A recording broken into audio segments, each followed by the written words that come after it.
What up? Here we are again. We are here with Mr. Brian, Dr. Mackfuddy.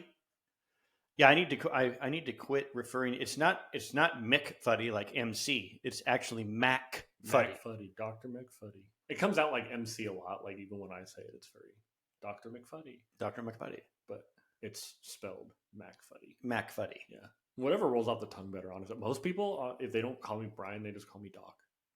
Really? Yeah. Oh, the doctor's in the house. Well, the fucking doctor's in the house. So I encourage any of you, please go on YouTube. Is that the only avenue that they could find Mackfuddy? They can find Dr. Mackfuddy on YouTube. They could find Doc's Lab on YouTube. What is that? This is one of my sweatshirts. I got merch, buddy. As in the doctor? Yeah. My other hoodie in there is a white one that just has Dr. Mackfuddy like faded in and out on it. Nice. I've got merchandise. Fucking merch. I don't have my wife will not allow me to invest any money into Listen Motherfucker merch yet. Let's talk after this is over, okay. Because I pay nothing to get mine made. You steal your shit? No. Oh. No, I have a company that makes it all, ships it all, handles all the inventory. I literally just get paid. Reasonably inexpensive. Yeah, I don't think I've ever spent a dime on it. Oh. Quite literally, they handle everything. I just get paid when people buy it. Wow. I don't touch any of it. And I get all of my stuff for free. Like if I want to place an order, I just email them. And I get hoodies, t-shirts, blankets, hats, mugs, mouse pads. I get it all for free. So I can hook you up. Okay. We'll definitely talk about this. Yeah. But they can find Dr. Mackfuddy, Doc's Lab, 2 separate channels on YouTube. They can find Dr. Mackfuddy on Twitch, Dr. Mackfuddy on Kick. You can find it just about everywhere. Because we have a lot to. So today's episode with the doctor in the house, we're going to talk about video games, live streams. We're going to talk about computers in general, coding. He self-educated fucking coder and AI, and there's no way we're going to be able to cover all of this in one episode, but I definitely want to set the groundwork for being able to expand on this idea, these topics, and get some feedback from people. And you've done live streaming, and we're going to learn about that. So I want you to kind of explain the doctor and the difference between Doc's Lab and Mackfuddy. And I'd like you to, I'm just going to shut the fuck up for a minute and I might interject with some random questions based on what you're saying, but I want you to be able to let everyone know you're involved in live streams. You have played video games on a professional level. You've won some competitions. You have followers on your own channels. I'd like to cover that first, letting everyone kind of get to know who you are and about the doctor. And then I want to talk about video games, just pros and cons, my opinions and yours about what there's good and bad to video gaming. There's video game addiction. I mean, there's a lot of shit, and talk about AI currently, AI future, AI pros and cons, just all of the shit. I really look forward to diving into it. And like I said, there's no way we're going to be able to cover all of it before my wife comes into the studio and tells me it's time for her and I to go out dancing tonight or have dinner or who knows what. And just in case you all didn't know already, when Pussy tells me it's time to do something, then Pussy gets what it wants because it's Pussy. So, what you gotta do. Yes. Do you agree? Oh yeah. Seriously. Yeah. Seriously. I told you about the truck, right? We're talking a $30,000 difference between the two we're looking at, all because the wife likes the expensive one better. Yeah. Hey. Okay. Yeah. Got to do what you got to do to keep the pussy happy. Man. So, I will digress. I would like you to educate not only me, but our viewing audience and listening audience about the Doctor. Yeah. So any loyal listen motherfucker fans will have recognized me from a previous episode. Learn where I got my name from a neat little novelty soda that if you can find, it's called Mackfuddy's Pepper Elixir, and I'd love for you to send me some. You can at me on Twitter at Mackfuddy, MACKFUDDY. If you can't tell, I've said that a few times. Started making videos on YouTube about 4 years ago. Always been gaming. I've pretty much never strayed away from that. Always been into like the whole podcasting thing, but never really had the right outlet to get it started on my own. So always been gaming. Some people would know me from competitive Fortnite. I played professional Fortnite for about 2 years. I've done it both as a solo player in various tournaments, from Cash Cups to FNCS to Snipers tournaments. I've done it all. I've won a couple. What is FNCS? Fortnite Championship Series. It's essentially like the World Cup for Fortnite.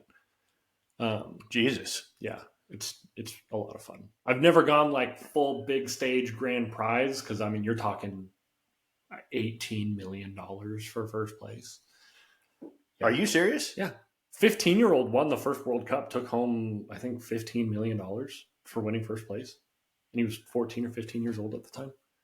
Jesus. Yeah, it's crazy. And you're playing against people all over the entire fucking globe. Yeah. So a lot of the stuff that I've done, they've got server-based gameplay. So I play on North American West. You've got North American Central, North American East. You've got Oceania for like Australia and East Asia and stuff like that. Interesting. You've got Europe. You've got Western Asia. You've got South America. So you'll compete, especially for FNCS specifically, you'd compete in multiple rounds for North American West. And then you'd whittle that down until North American West competes with Central and East. And then eventually you've got 100 players, best in the world. There you go. No shit. Yeah, it's pretty wow. intense. So some people would know me from there. I've live streamed everything from Fortnite to Skyrim, Borderlands, Starfield. Pretty much any game you can think of, I've probably played it on Twitch or Kick. Doc's Lab specifically is, I always decided that if this was going to be a full-time career, I wanted a parent company that kind of encompassed everything. Mm-hmm. And if that meant that, as I had my own Dr. Mackfuddy channel, and then eventually I started you get all these YouTubers to start reaction channels or unboxing channels or a podcast channel, then Dr. Mackfuddy could become Dr. Mackfuddy Gaming, and then Dr. Mackfuddy XYZ, ABC here. So Doc's Lab would kind of be the umbrella corporation, whatever you'd want to call it, to encompass everything that I do or anybody who is involved in my space would do. Currently, right now, Doc's Lab channel on YouTube is all of my raw, unedited streams. So anything that gets done on Twitch or Kick usually ends up being anywhere from 2.5 to fucking 24 hours long. You've live streamed something for 24 hours? Yeah, I've done it a couple times. Those are rough. Because let me tell you, if you sat me down right now and you were like, play Fortnite for 24 hours, I could do it, no problem. If you told me to stream it for 24 hours, it gets rough. First 6 hours, it's the... Are you talking through the whole thing? Oh, yeah. Yeah. Because a lot of the reason that I've done those were I was working with specific people. When you're live streaming, are you wearing headphones and talking to a human being? Not always. But sometimes? Yeah, sometimes. So a lot like talking to people watching you or talking to other people playing at the same time? Both. Interesting. So obviously I interact with chat a lot. A lot of things that I have to fulfill to meet certain requirements for specific deals that I've done require me to be on camera interacting with people in chat, people in game, whatever it may be. So you'll never find me playing a game on stream or in a video where I'm silent. Those are something called walkthroughs, and I don't do those. Got you. So I've done 24-hour streams, and they can be hard because you have to be on, right? I'm not That's a Dr. long time to be on. McFuddy all the time. At home with the lady, I'm just Brian. And Right. sometimes Brian's cranky. Sometimes Brian's tired. Sometimes Brian goes days without speaking. Dr. McFuddy doesn't do that. When the doc's on, right? So doing that for 24 hours, especially because I'm not a super social person, it can be rough. But I've done it a few times. I've liked some better than others. I can imagine. It's, yeah. Um, Obviously, you can't always expect somebody to watch 100% of a 24-hour video, Yeah. because it's a lot of time to sit down and watch one person do one thing. And a lot of that stuff, especially depending on what game I'm playing, is a lot of dead space where there's not a lot of things that translate to good content. Mm. So um, I have the Dr. McFuddy channel, my main channel, where a lot of that gets edited down into, I don't even want to call it a highlight reel, just better content, more formidable 25 to 45 minutes. This is what was good from that 8-hour stream. Um, so that's what you'll find there. I post a lot of clips on TikTok too, of like little snippets from videos. Interesting. But that's all marketing. Got you. And that's worked out well? I'd say it's worked out pretty well. I've seen success. I you know I've It was a full time career for a long time. I kind of, looking back on it now, would have stayed with it, but I just kind of rolled with life in the way that it did, and so I do still work a day job now, and it's I've seen some hits to some views. Subscriber count has gone down, not drastically, but it's gone down. Mm-hmm. Um, And you know that if you did these things, it would get it back up, or you don't really know? it's really luck of the draw, right? It's a fickle beast, I can only imagine. It really is. It is a very sensitive beast, because you're that line between maintaining popularity and relevancy and doing well and falling off really hard is very, very thin. Right. And I've been fortunate enough that a lot of people have kind of just stuck with the schedule that I've had over the last 4 years, which has been very inconsistent. It's a lot better now. I stream at least 3 times a week. And Really? that's been consistent for 6 months now. So, And you're doing that as an income? yeah, The streaming? yes, Interesting.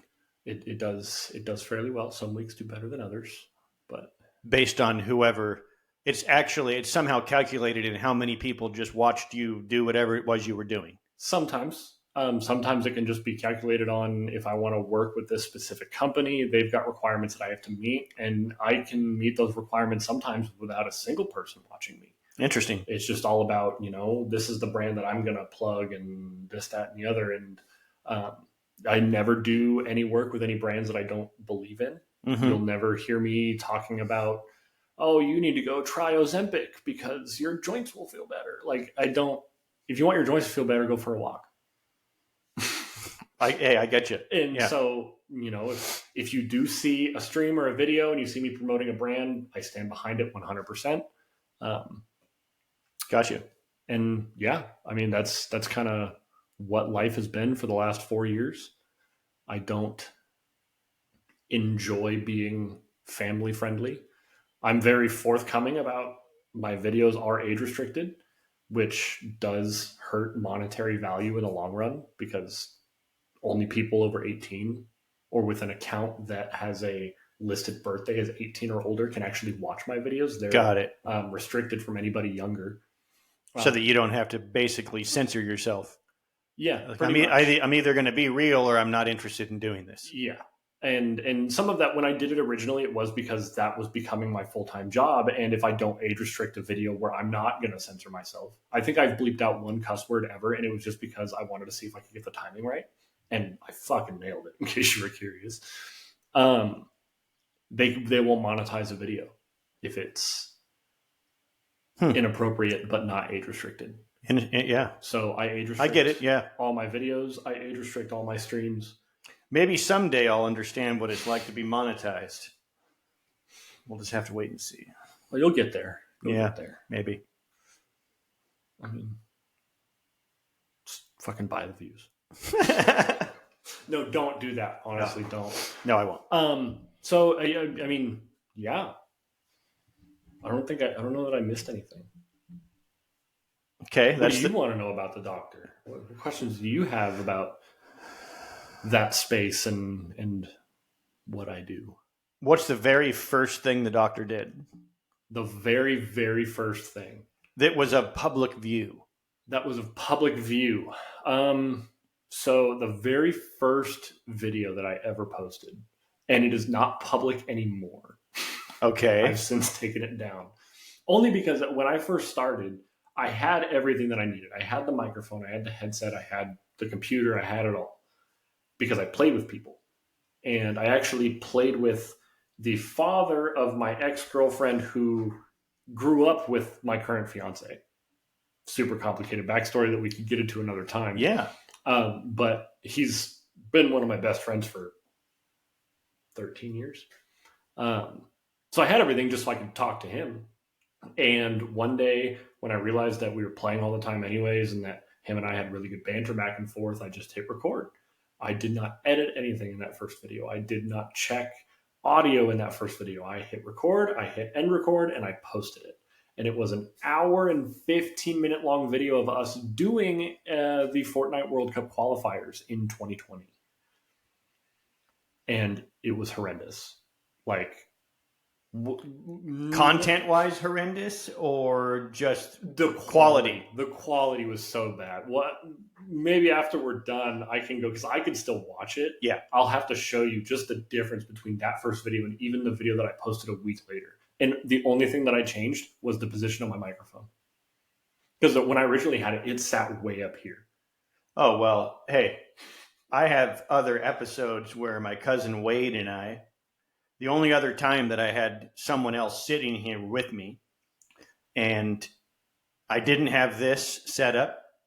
I didn't have an audio interface. I had one round, inexpensive speaker sitting in the middle of the table. The Yeti Snowball. It sounds fucking, I mean, it's embarrassing. I mean, I was so excited for Wade and I to share all those stories, but it sounds so, I don't even know how anyone made it all the way through the video. It sounds fucking terrible. I honestly, because I've watched them, and it sounds a lot better now. I can tell you that for sure. It sounds a lot better now. I can make it through because I've been there. I've had that poor quality, and it took me. I mean, I invested time almost immediately. I was all in on what I was doing when I first started recording. So I learned pretty quickly about the microphone position, the gain, the audio settings on the computer. Because I have an audio interface now. I didn't then. I was relying solely on filters on my recording software and the position of the microphone. Well, I have the Scarlett audio interface. I have no idea what those gain. There's 4 dials. I have no fucking idea what those are supposed to. I mean, this could be terrible.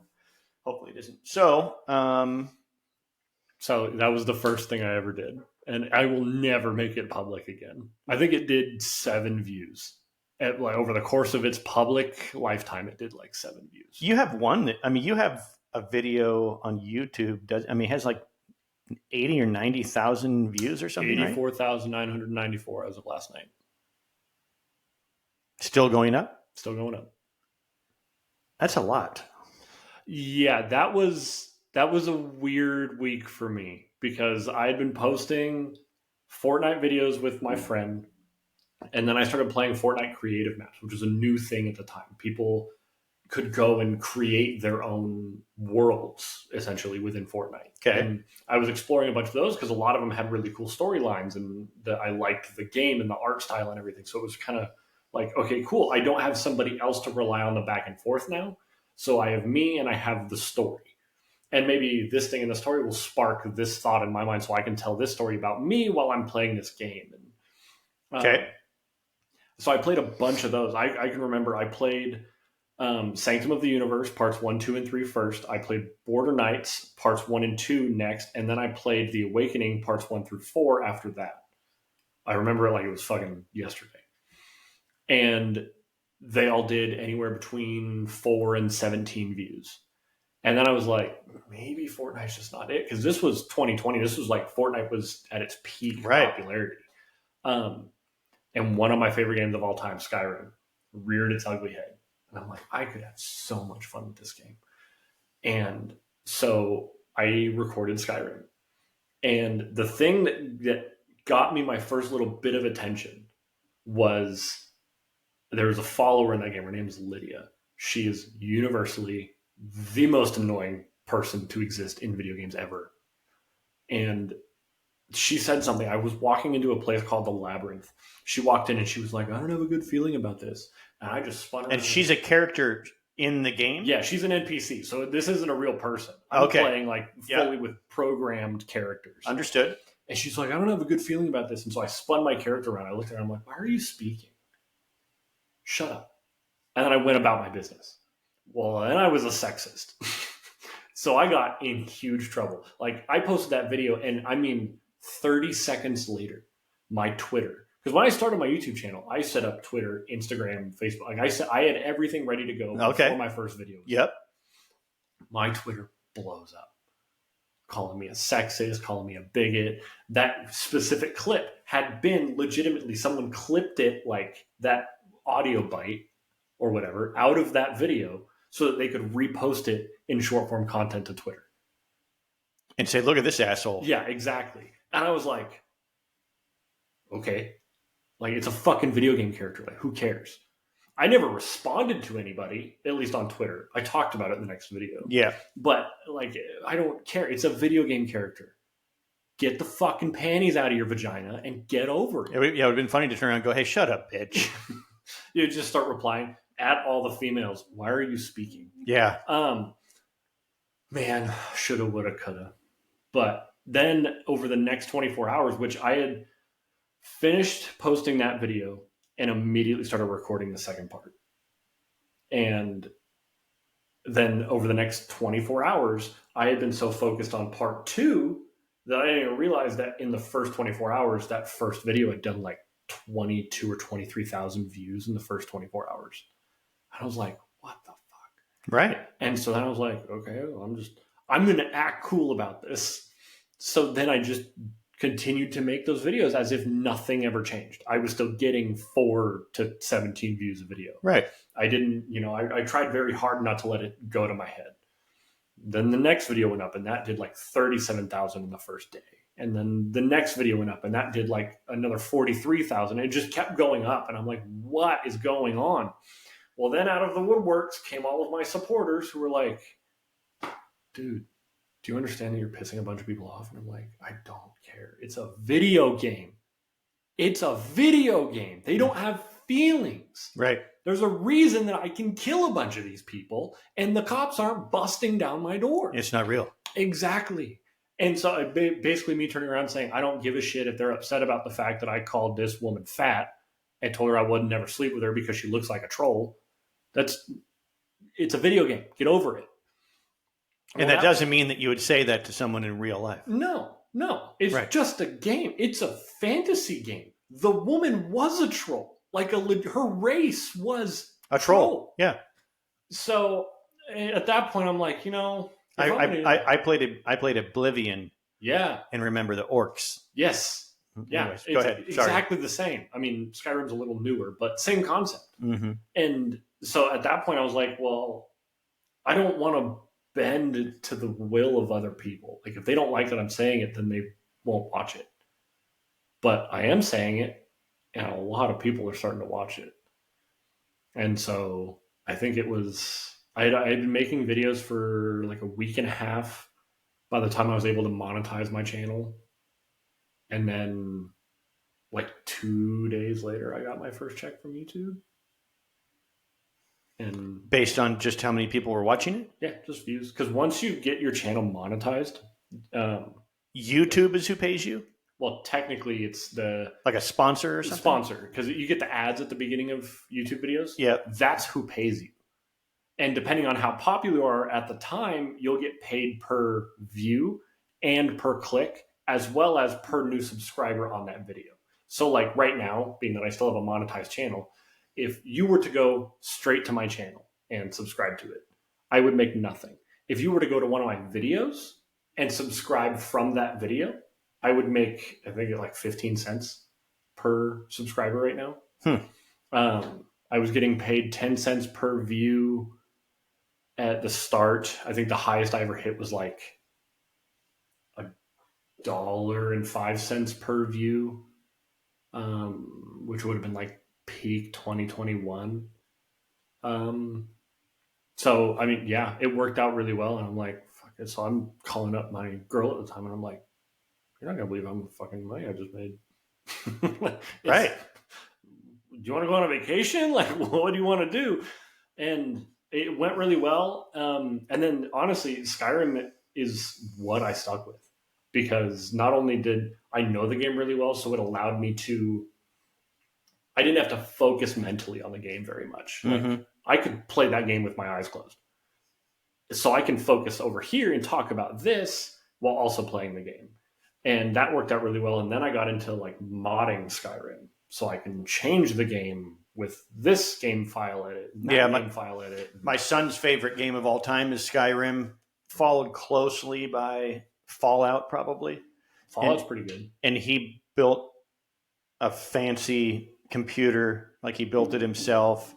I don't know if it's water cooled.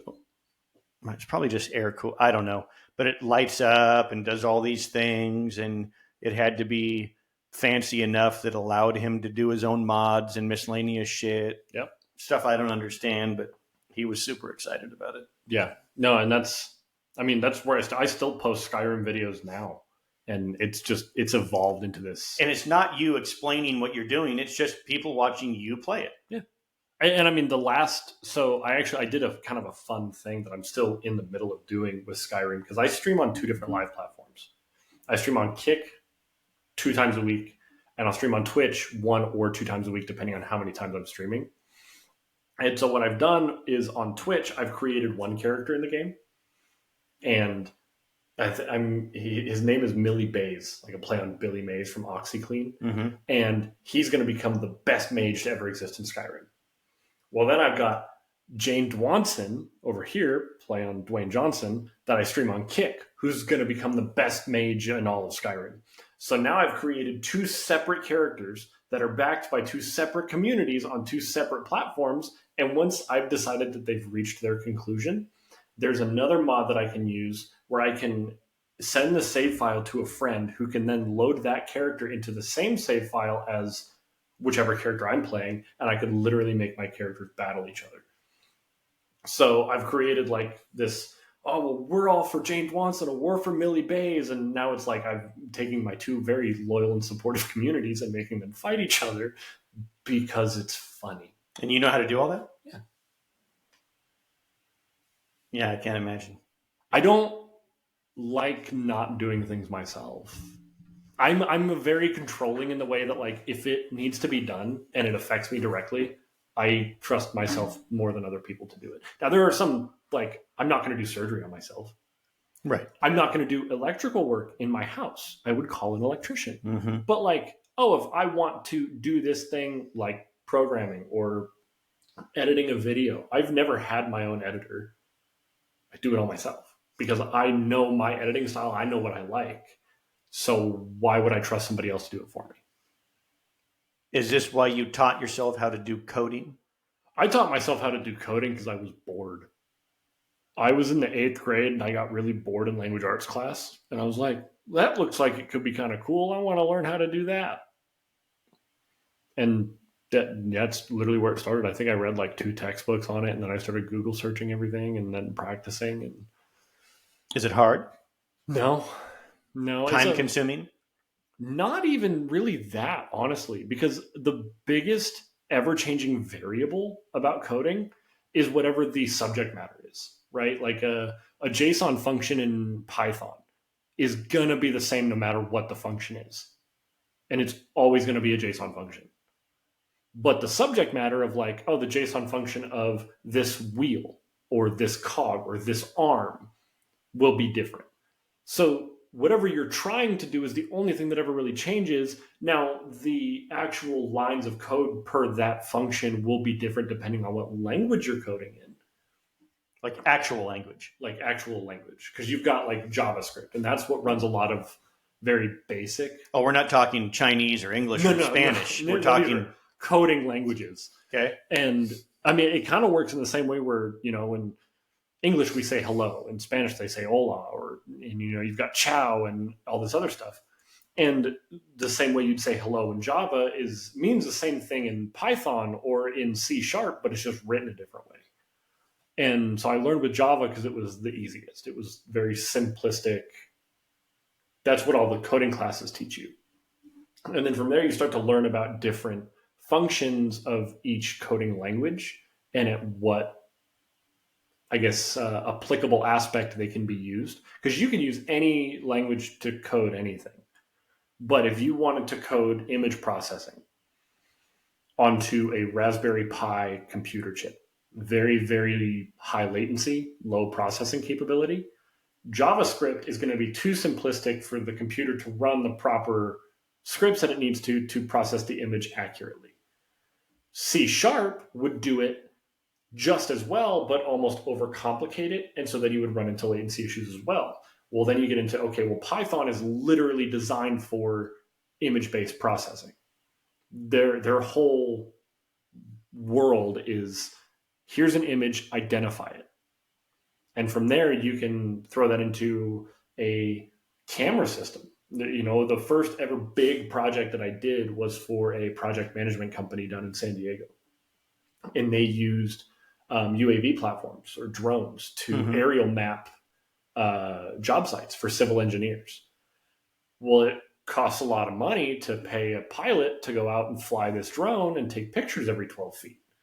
So what if we were able to throw a software onto this drone that not only could identify the difference between a cat and a dog, but identify a power line and a tree and another drone and this, that, and the other? Well, then you just preload it with this area. Like, oh, we're going to go to Del Mar and we're going to do the Borough Heights apartment building that is, 500 feet in this direction, 1,000 feet in this direction. So then you set boundaries for it, pre-programmed to say, take pictures every 12 feet. You throw the drone up, it goes out and it does it all by itself. You never have to pay a pilot to go fly it. You don't have to pay somebody to go to the job site. You don't ever have to waste a manpower. You've done 2 days of programming for a lifetime of drones doing all this work on their own. And you can do that in any language, but there's a specific one that works the best. And even then you get into, well, which one can process specific image packages better, Python 2.7 or 3.1? And so you start breaking it all down and it gets... And when it takes so long in between Oblivion and Skyrim, or in between Skyrim and Starfield, is it because it's so hard to make a video game? No. So I also at one point had a job as a game developer for a company that I will not mention by name because NDA says that I cannot. Okay. I can say, without breaking my NDA contract, I was working on a Lord of the Rings licensed game. It is not hard at all. Not even a little bit. Honestly, so if you know how to 3D model, you've got your person, right? 2 arms, 2 legs, and a head. If they're a human. If they're an elf, the anatomy stays the same, but the ears are a little bit pointier. So you just sculpt that a little bit. You could make the difference between a human and an elf in 20 minutes. Now you've got your groundwork. Okay, so if you wanted to program the function, walk 4 steps forward, or for a video game where you're controlling the character, walk this direction, being forward, backward, left, or right, upon input of this key, or this key, or this key. And you have to do that for every input key, especially on keyboards, because you can change your control bindings in pretty much any video game. But you've got a keyboard sitting right there, so you just go walk forward upon input of... So there's a code if I'm playing a video game and that character raises its arm to use its sword or battle axe, there's a code that's been written that's allowing that to even fucking take place. Yeah. And the craziest part about that is, like we were talking about the difference in languages. So if you were to do that in C++, C++, or C sharp, that would probably be 6 lines of code. If you were going to do that in JavaScript, you'd be looking 300 to 400. And if you were to do that in Python, being that it's a movement-based input script as opposed to an image processing script, you could be looking at 1,000 lines of code. So that's where you get into like knowing what language is best for what function, is because that is quite literally, you're talking the difference between 6 and 1,000 lines for this motion. And did you have to go to school to figure that out, or you did it through trial and error on your own? This was all trial and error on my own. You know, there are some things that I couldn't practice because there are only so many things that you can do without ruining a computer until you know what you're doing.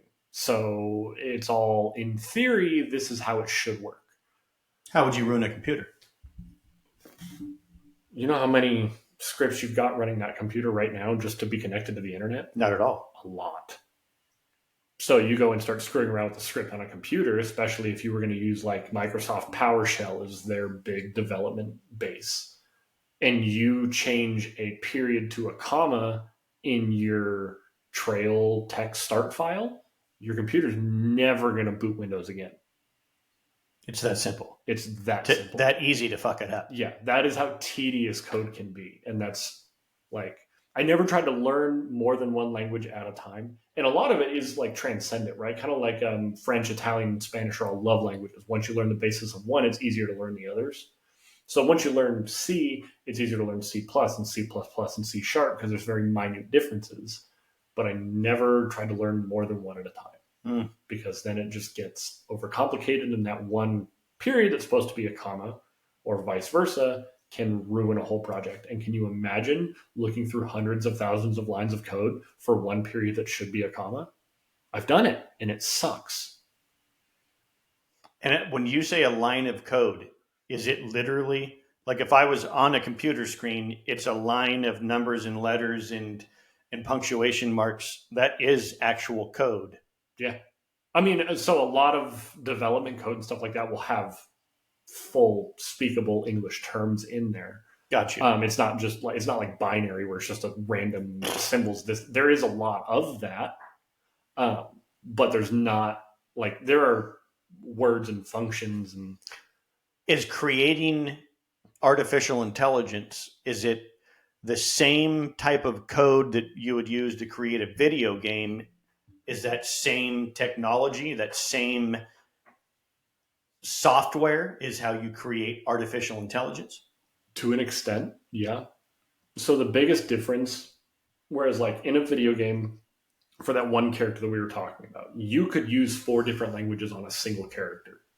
Make sure they all talk together, you have a finished product. Mm-hmm.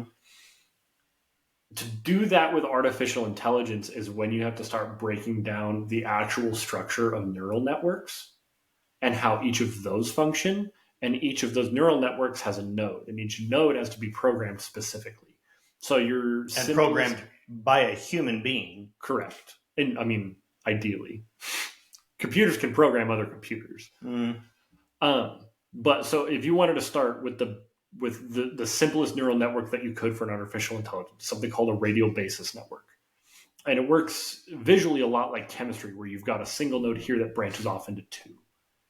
And each one of those nodes has, like, the original one has to be programmed as like, this is your groundwork, right? And then each branched node is like, this is the flow of information. So you've got some information going here, you've got some information going here. And if all you have is a radial basis network, that's where it stops. It sends information to one place and then it dies. That's where the kind of, I guess, what you would call neural pathways, if you wanted to align it to something like an actual human brain, that's how information gets moved around artificial intelligence in order for it to do what it can do. Is it has to move from a radial basis network to the long short-term memory, all the way to a recurrent neural network so that it can repeat the same process. And it gets. I mean, there's a big difference between video game programming and artificial intelligence just because of the existence of a neural network. Video games don't have that. It's all input direct function. Mm-hmm. A neural network, provided it was coded properly and with the right amount of layers to it, could, as you've seen in videos, think on its own. Yeah, start learning. Exactly. A video game is ever going to be capable of what you said it was going to be capable of, and what it's programmed to accomplish. Yeah. And never actually capable of anything else. No. You'll never get Skyrim that becomes Skyrim 2 because it decided to become Skyrim 2. Right. And talking about video games in general, I started, so I'm 51, I'll be 52 in July, and the first video game that I ever had was an Intellivision, which was terrible. All the cool kids had Atari, but my parents always had to be different. I don't know if I can blame my mom or my dad, but instead of VHS, we had Betamax. Instead of Atari, we had Intellivision. And so when I was 9, I had Intellivision, and the few games that it had, I would play and master and whatever. And, as time went on, then we had Nintendo, and we played Nintendo Super Mario Brothers and Pro-Am and miscellaneous shit in high school. And then that moved on to different versions of Nintendo. I never had a Game Boy. Obviously, my kid did. I had Sega. And then I obviously had a PlayStation. I went through, I was probably on a PlayStation 4 before I even got an Xbox personally. My son has a famous photo that he loves to send me at least once a year that my PlayStation froze up on me one too many times, and I unplugged it after I was playing Madden, and I had, I don't know, like a 700-yard game or something that was just insane. And it froze up before it could save. And I unplugged it and took it out into the driveway and went out to the shed and got a pick. And then I drove a pick into the PlayStation and sent him a picture on my phone of the pick sitting in the top of the PlayStation. And all I said was, "This motherfucker will never freeze up on me again." He loves to show that picture to people and tell them what a psycho I am. And so I've always loved video games. When Parker was born, which would have been in 1998, I was playing Gran Turismo on a PlayStation. And it was probably the first Gran Turismo. I don't even think it was Gran Turismo 2. It was probably the first one. And he had a little bouncy chair that you could put on vibrate. And so I had my little curved game chair that would sit on the floor. It would rock back and forth, shaped, like a half moon or something. And so I'd sit in that. I'd hand him the other controller, and I'd sit there, and his chair would vibrate, and he'd watch, and I'd play Gran Turismo for way too long. And so, needless to say, he always enjoyed video games, and his mom had rules that he could only play a certain amount of hours per day and blah, blah, blah. And he was always super smart. He had great fucking grades, all of these things. And so I truly believe, and even as a young man, he's only 26 years old, and he owns his own farmer's insurance agency. And he was in the high cap program in his school district that he tested, and was in a special program of higher classes and miscellaneous shit, right? Any test he's ever taken, he's always scored mind-blowingly high on anything that could gauge his level of intelligence and his ability to reason. And I swear to God, I believe it has to do with all the Legos that we built as a kid and following instructions, and then taking those apart and then putting them together into something that you thought about. Yeah.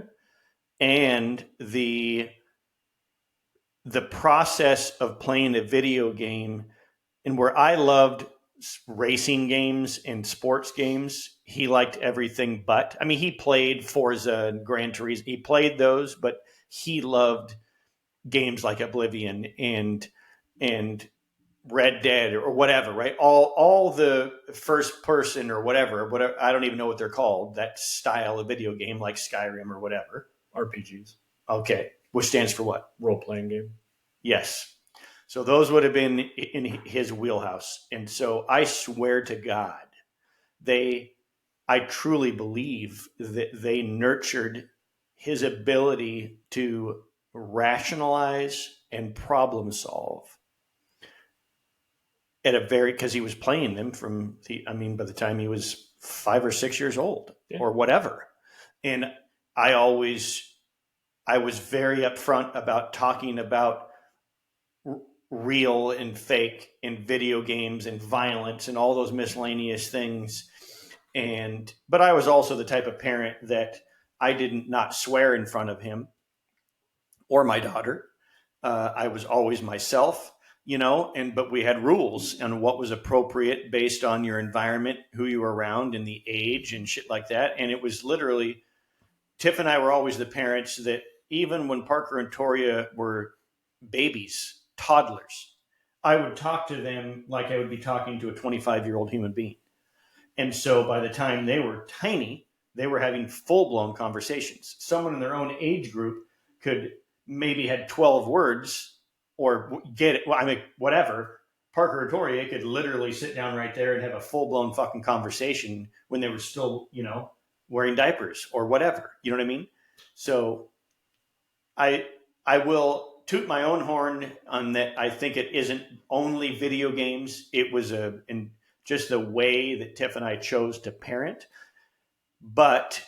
And Tiffany hated video games. Will never not believe that ability to problem solve and reason was more than anything nurtured in him playing fucking RPG. I'll never not believe it. I mean, there's definitely truth to it. See, like, I've always loved video games. I got into them definitely later. I'd seen them a lot as a kid. We had like a Game Boy, or not a Game Boy, a GameCube, stuff like that. We played those. None of us ever really got like super hardcore into it until I was 12 or something like that. Right. And I think the best I ever did through school was like a 0.4 GPA. I think I aced one test ever. And that was, most of it was because, I don't think I'm stupid, but school. You struggled with traditional learning? Because it was too slow. Mm-hmm. They couldn't, you can only move as fast as the slowest person, right? And that's with anything. Society moves just as fast as the slowest person's willing to progress. Mm-hmm. And some classes just have dumb fucking kids in it. Correct. And so it wasn't that I didn't understand the material. It was just that by the time that they were ready to test on it or talk about it further, I'm fucking 10 years in the future. I'm beyond Algebra 1. I'm beyond English. Why were we not talking about this last week? I was ready. Mm-hmm. And so that one test that I ever passed was because I went to my Algebra 2 teacher and I was like, here's the deal. I have a 0.0 GPA in high school right now because I don't do my homework because it bores me.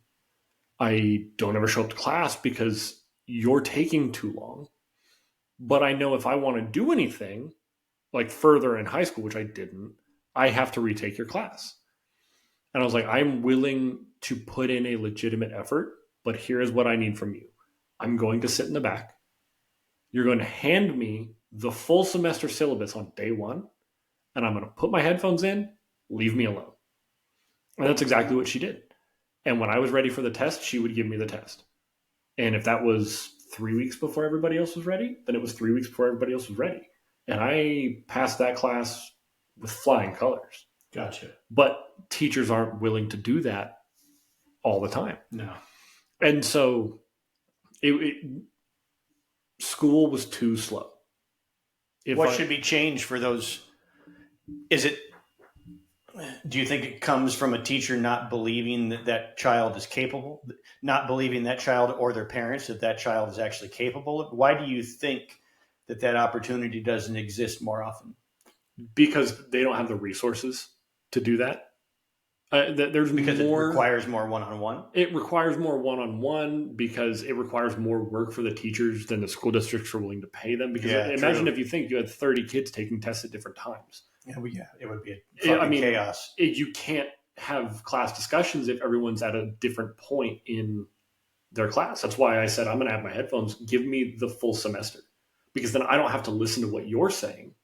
I can be wherever I'm at by myself. Did the other kids freak out about it? No, they didn't even really realize what was going on, because for the whole year prior to that, when I was failing that class, I sat in the class with my headphones in anyways. They had no clue that I was back there doing the classwork. Right. And you know, there are more, so many more accounts of that being the case. If a kid could learn the way that they were wired to learn. I was raised in a very fast-paced environment. You didn't spend too long on one thing. You got done what you needed to get done and you moved on. There was no lingering here for no reason. So, you know, I know I'm not the only person who was raised that way. I know I'm not the only person that learns that way. They don't have what they need to have in order to put something like that in place. They're always only going to be able to move as fast as the slowest kid will let them move. And unfortunately, that's going to turn out a lot of people that don't graduate that should. How old were you when you understood this is what you were like and this is what you needed? When I started learning coding.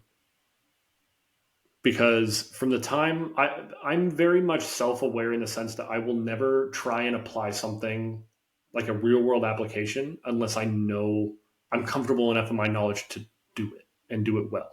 I'm never going to take the gamble that I might not do it right. You know, before I ever built my first computer, I made sure I knew what I was doing because I don't want to fuck it up. Mm-hmm.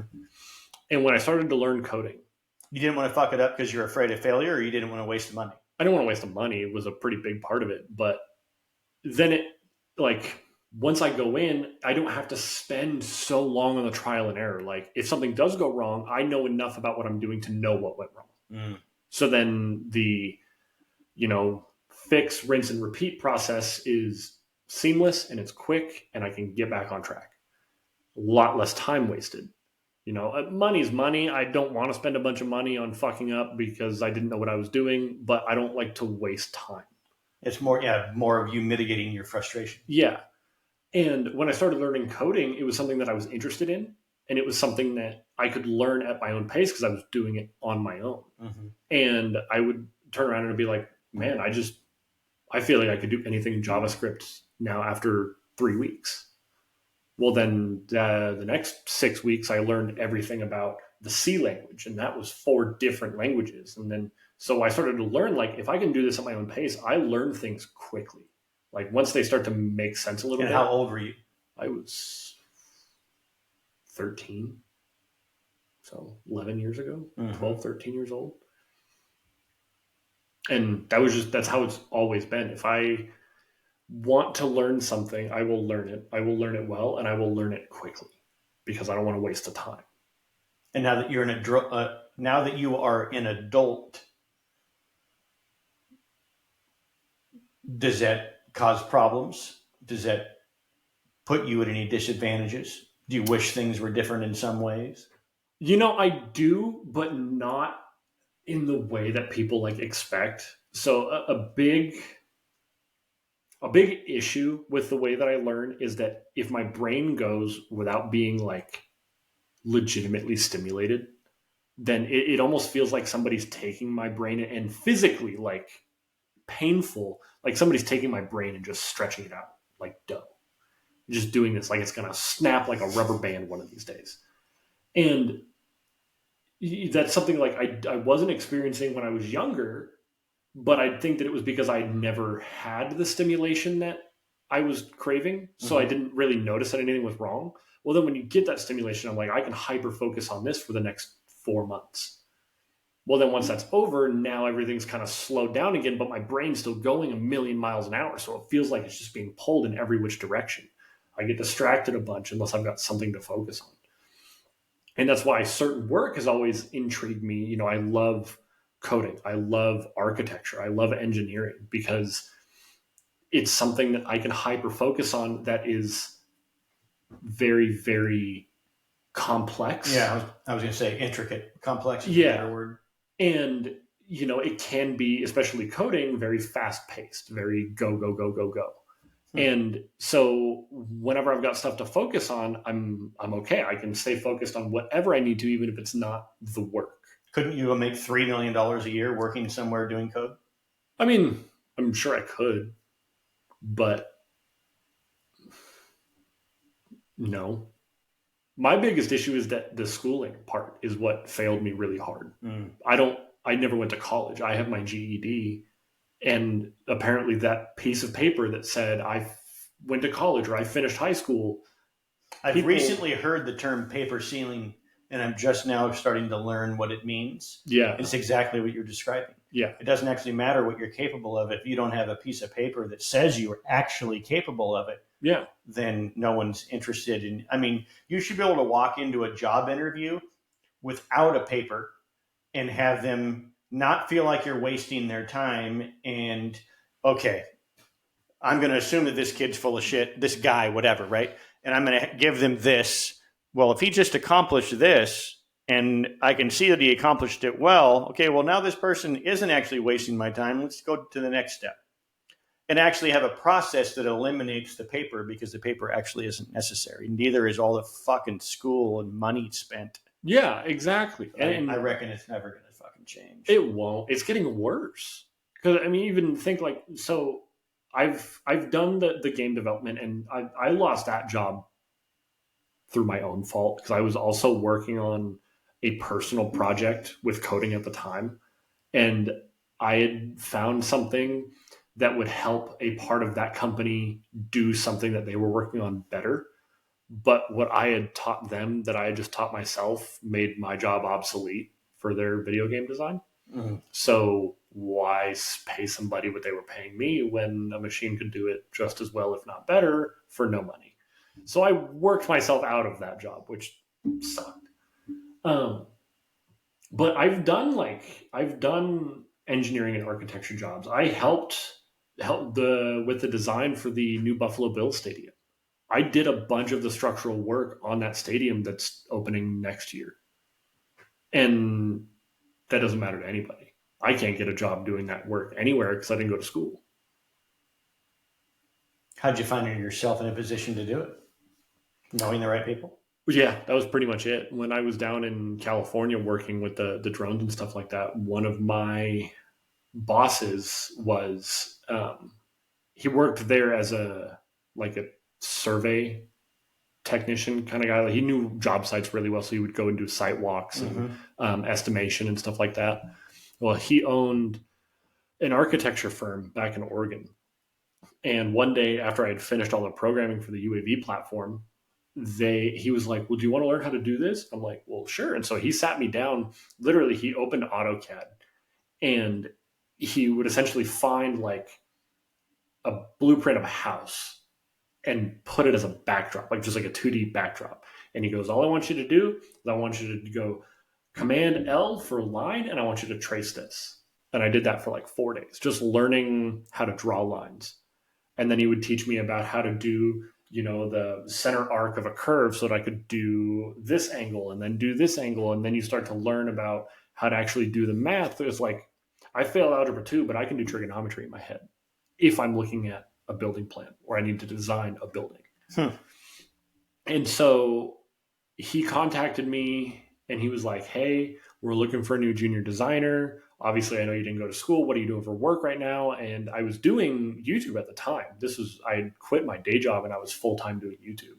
And I'm like, well, this is what I'm doing. And he goes, well, do you want to do some work for me? And I'm like, well, sure. So I got a job with his firm working from home up here in Washington. Got you.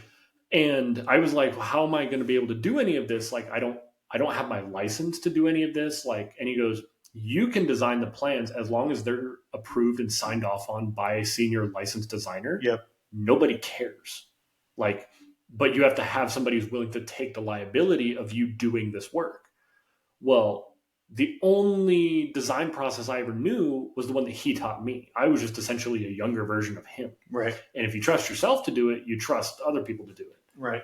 And especially because I try to be very like, if you teach me how to do something, sure, there are going to be times when I might think that there's a better way to do it, but I'm always going to respect the way I was taught how to do it because they know what they're doing. Like, I'm never going to take this and, oh, well, I can just take this little piece and this little piece and this little piece and then reform this over here to do it unless this just sucks. Or this is like outdated by 50 years. Gotcha. The core values need to stay the same because that's how you learn, and so I've never tried to overdevelop what he taught me to do. So then they were like, we're going to bid on a really big project. And I'm like, well, what's the project? I'm thinking like a school or house or something because they did residential and commercial projects all the time. And they were like, well, the Buffalo Bills are contracting a new stadium to go up in upstate New York. And I'm like the NFL Buffalo Bills? And they were like, yeah. And I'm like, okay. So I was like, okay, what are we looking to bid? Like, how long? And he goes, well, do you want the project? And I'm like, me and who else? And he goes, you. And then you send it to me and I'll approve it. And if I don't approve it, then I'll tell you what needs to change. And so I was like, I was the designer and he signed off on my plans. And that was it. That was the team. There was no 8 people. I designed it. He did quality assurance, quality control.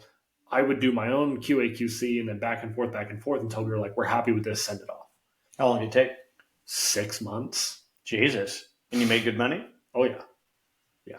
It paid really well. But that was why we won that contract in the first place, was because everybody else was bidding out for like a team of 8 to 12 people over 5 or 6 years. And it's like, what is taking you 5 or 6 years here? And so he's like, how quickly do you think you could do this? And I'm like, I could do this in 6 months or less.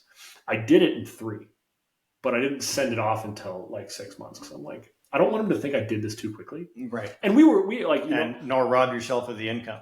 I mean, it paid the same no matter what. Oh, it did? Yeah. It was you set it at. Yeah. So, and I mean, we had conversations back and forth. Like I would show him, plan sheet 1.4A or, and just so he could like, oh, this is where you're at. This is what you're looking at. And then I finished it about 3 months and I was talking to Taylor and I'm like, I'm done. And she was like, there's no way. And so she even came over to the house and she looked at them, not knowing what she was looking at. And the way that I was taught was you always have your master plan, right? Every floor or level always has this is everything. And then you kind of focused on, okay, well, here's your master plan with highlighted utilities so that they knew where the water and the gas and the electrical were running. And then you had this master plan that talked about, okay, well, this is where your major supports are. So you can't put too much weight on like this area because of this, that, and the other. And it was just like, there was no questions left when we were done with stuff like this. And we always provided a rendered 3D model of what it would look like after it was done. Yep. And so she came over and she started looking at it. She goes, I have no clue what I'm looking at, but I mean, it looks like it's finished. And I'm like, I don't know if I should send it in or not. And she goes, you should probably wait. And I was like, okay. So then I waited. And I would go back and I'd look at it every couple of days. Like, do I want to change this? Do I want to change that? I'm like, no, because what am I really going to change about it? And you believed in it when you created it the first time. Exactly. And so then 6 months, I sent it off. And about 2 weeks later, he goes, everything's been approved and sent off. And they're going to break ground like 8 months from now. And I was like, fucking sweet. That's crazy. Good for me. Yeah, good for you. But then the guy who owned the firm, he passed away in a motorcycle accident like a year and a half later. And his estate was all liquidated and sold off. So the company that I was actually working for no longer exists. Bummer. Yeah. So now it's like, okay, well. Have you been in contact with that same dude where he works now? The dude who bought it or the... Well, whoever had agreed that was paying you to do this. And was the guy who died in the motorcycle accident. That guy's dead? Yeah. That sucks. Yeah, that was a bummer because him and I were really close. I always called him Uncle Jay. His name was Justin. I called him Uncle Jay. Do you know what happened in the accident? He was just lane splitting because he was down in California working with the other company that we had been with down there, and some lady cut him off. And he was not a I'm doing this safely kind of guy. Like, he was lane splitting at like 70 and wasn't wearing a helmet. Kind of, Bummer. Spaghetti sauce on the freeway type of Yeah. deal. Wow. So, I mean, it happened and it sucks. But now that job disappeared. And I mean, unless I go up the chain of command of however many people I need to get a hold of, if I were to walk into your architecture firm and be like, hey, I'm the kid that designed the new Buffalo Bills Stadium. Can I have a job? Yeah. You're going to throw me out of my ass. Right. They wouldn't believe you and there's actually no way for you to prove it. I mean, you'd have to talk to whoever a copy of the master plans got sent off to, and then probably go back and try to find. Is there a computer trail that shows that you sent all of this stuff, that it was created by you, or not really? Oh yeah, I've still got the email address on my computer because I just sent it all through my personal email. So it would be doable. Yeah. But then it's like, okay, I've got to rely on everybody else also backing up the story, because who's to say that I didn't just get a hold of those plans and send them off to somebody in ever. Definitely an uphill battle. Yeah. So it's like, what the fuck do you even do? So a little birdie told me that you created your own version of AI and it somehow turned the electricity off at your home. The internet. It turned my internet off. So my first experience with neural networks and artificial intelligence was around the same time that I was doing the UAV platform programming. Okay. Because in its entirety, that is a form of AI, because it has to be able to process and learn in real time, but it doesn't have all of the networking matrix that it needs to become a fully sentient, like, let's talk and have this debate level of artificial intelligence. Right. Very functional, guarded version of artificial intelligence. I'm like, well, I wonder, Siri exists. How hard is it to do something like that? So then you start researching about the matrix of Siri, and all she really is just a virtual assistant that's a very base knowledge, capable of researching the internet when prompted to do so. Mm-hmm. You're essentially taking the art of a neural network and applying a video game level input function into this network. So Siri will never explore the internet unless you ask her to explore the internet to look for this thing. Yep. So it was like, okay, doesn't look like it's super hard to do. So what if you didn't have to ask it to surf the internet? Because Alexa from Amazon is the exact same way. Cortana on Windows is the exact same way. They are input function based. Side note, Siri is a fucking dumb whore. My relationship, fuck you, Siri. My relationship with Siri is shit garbage. My relationship with Alexa is pretty fucking good. I don't have one with whatever is on Windows. I've never used that, but you do. You have Cortana on this computer. I've never used it. No one ever uses Cortana. And you want to know why? Because Siri, Alexa, and Cortana all suck. You know what actually bums me out is that you should be able to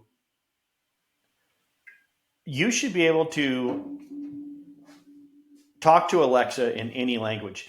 If somebody came here that spoke French, Russian, and Mandarin, and I speak English, we should be able to sit on my couch and all talk to Alexa in our own language and get answered in that same language. And it doesn't currently exist. And it's mind-blowing to me that it doesn't. It's truly mind-blowing to me that it doesn't. Yeah. Anyways. I mean, I couldn't even tell you why it doesn't. I've been programming, I guess. Well, I mean, it's not that hard to do. Like that ability is not complex at all, even for somebody who isn't super obsessive compulsive about programming, and they just knew the basic functions of how Siri worked. Like it would be a very simplistic thing to do. And in my retarded mind, contact info are you looking for? Shut up, bitch. In my, I won't respond to that. Thanks. So I'm sorry, everybody. So in my non-computer mind, I would assume there's a computer smart enough somewhere that you plug in Alexa to it and you say, Alexa, learn everything you know now, but in French. And say that to every fucking widely spoken language, and it just does it, and then lets you know when it's fucking done. And now you can just sell Alexas that are capable of all of that and charge even fucking more for it. I mean, look how rich Bezos is. How is it not fucking already possible? I don't get it. Well, so I can tell you for a fact, because I've been fortunate enough to look at a lot of the programming that went into Alexa, especially over the last few years. Alexa knows everything she knows in every language, including dead languages like Swahili and Latin and stuff like that. But you cannot input one language and receive another. For what reason? I have no clue. So if someone came over here in French and said something to her in French, she would respond to him? Yes. That currently exists? That currently exists and like is a thing. In 2017, I worked with a lady. I was working for an electrical consulting firm in addition to doing what I do now. And she was from French Canada. And her mom had been recently transferred to her to live in Seattle. And her mom only spoke French. And she was the one that was complaining to me that her mom couldn't talk to Alexa because Alexa in 2017, or at least the Alexa that this lady had in her home, wouldn't communicate with her mom in French. And so that's where this whole thought process. So I don't know, maybe she was wrong. I've just always assumed since then, since 20, I don't know, was that 7 years ago, that it's never existed. No, it exists. It's, okay. Because I mean, all you're talking about is how you would input Google Translate. Yeah. That's all it is. Google Translate has a microphone function. Right. So, I mean, that's true. That's all you're really talking about. Which I use on every week. I have to use it on my job site. And what's funny is we'll sit in a meeting where one of the head framer he only speaks Spanish. And so he brings a dude in with him that can speak both. And when I'm communicating, his name's Pilo. When I'm communicating with Pilo in the field, I use Google Translate, and it serves as fantastic. He's a great guy, super hard worker. But in that meeting, I'll whisper to my phone. I'll be like, Pilo, tell this guy that he's the biggest piece of shit fucking asshole and the whole reason that we're never going to be able to finish what you're working on. I'll whisper that, and my phone, it knows that I need it repeated in fucking Spanish. Yeah. And so I'll whisper it, but know that my volume is up on high, and he'll be a couple chairs over. So I'll whisper that in my phone and then hold my phone down like this, and he'll start scream laughing. It shuts the whole fucking meeting down, and the boss knows, like the main dude knows that I'm fucking with him, and he's like, what the? And I'm like, dude, what is your fucking problem? Just because I'm talking to Pilo doesn't mean you need to have a fucking big deal about it. Oh, dude. It is, and he thinks it is so fucking hilarious. It is hilarious. Yeah, it is hilarious. Yeah, that's yeah. Anyways, sorry. So, tell me more. So, how did you even understand how to create your own AI, and how did it get smart enough to turn your fucking, and why? Do you know why it turned off your internet? I have no clue why it turned off the internet. I started doing my research into neural networks because I wanted to know how many there are as like a verified, legitimate structure of a programmable brain. And from there, I was like, okay, well, I can start playing around with how these all work together. So then you pick like 3 really basic ones. Obviously, you have your radial basis network because you can't do anything without that. That's what sends information places. Mm-hmm. Okay, well, then you've got long short-term memory. Do you ever want it to be able to learn something? If so, it needs to remember things that it's already learned before. Or if you need to spend some time inputting information, then it'll at least remember that and use that as a, grounding for learning more. And so I was like, I'm kind of curious how complex this could really get. So then that's around the time that Avengers Age of Ultron came out with Vision. And they were talking about the like the neural matrix of Jarvis and Ultron and this, that, and the other. And I'm like, you could legitimately create a neural network that can think on its own. And I had seen a couple videos of these robots, Sophia and this, that, and the other, but it's also totally possible to fake those. It could be a pre-picked audience with a script, and these are pre-scripted responses from this AI. Like, it's totally possible unless you see it in person. Okay. I don't trust strangers enough to believe that that person who says, "Oh, I've seen it in person, I wasn't invited there," is telling the truth. Because also they're being paid. Like, it's just, I need to see it for myself. So then you just kind of start building the pieces. Okay, well, I'm going to start with my radio basis network and get that all coded and make sure there's actually a really nice program that you can use once you install like CUDA packages, which are a byproduct of Python 2.7 type programming for the image recognition, that will actually visualize the sending and receiving of information between nodes in a neural network.